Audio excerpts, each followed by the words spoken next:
Salawas wabah pandemi COVID-19 melanda, berbagai sektor pun terkena imbasnya. Siti Aspia, salah seorang pemilik butik kain Sasirangan di Kampung Sasirangan Jalan Seberang Masjid Banjarmasin Tengah, mengaku sangat merasakan menurunnya pendapatan dari penjualan kain Sasirangan yang sudah digelutinya salawas puluhan tahun ini. Pemirsa, berikut untuk kabarnya selengkapnya. Selawas wabah pandemi COVID-19 melanda, berbagai sektor pun terkena imbasnya. Salah satunya sektor ekonomi, yang maulah sebagian pelaku usaha terpaksa harus merasakan menurunnya pendapatan hampir 2 tahunan. Siti Aspia, salah seorang pemilik butik kain Sasirangan di Kampung Sasirangan, Jalan Seberang Masjid Banjarmasin Tengah, Wayahtakuni Prima TV, Baisukan, Selasa 12 Oktober 2021 mengaku sangat merasakan menurunnya pendapatan dari penjualan kain Sasirangan yang sudah digelutinya selawas puluhan tahun ini.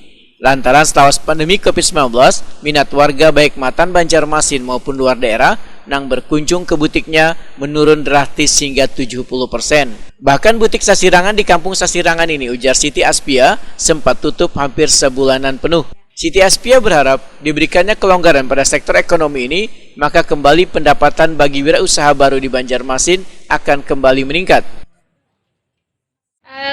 Untuk kain katun yang dikerjakan ini dari harga 100 sampai 150, 200 gitu, tergantung dari motif. Tapi selama pandemi nih, Bu, untuk antusias masyarakat nukar kain Sasirangan kayak apa, Bu? Ya, berkurang kan. Selama 2 tahun ini, ya kita kayak Pak, yang Banjar hantak-hantak bumi. Hampir berapa persen nih, Bu? Kalau kira-kira turunnya lah? Turun sampai 70% bisa. Kita pernah kemarin itu waktu yang pas rame-ramenya COVID itu kita 2 bulanan nggak buka, soalnya nggak ada pemasukan, Bu? Nggak ada. Ini kan mulai ada, mudah-mudahan untuk selanjutnya yang seperti biasa. Nah, selain masyarakat sini, untuk pengiriman keluar daerah juga ada, Bu? Ya kalau untuk dulu kan ada aja dari daerah kan.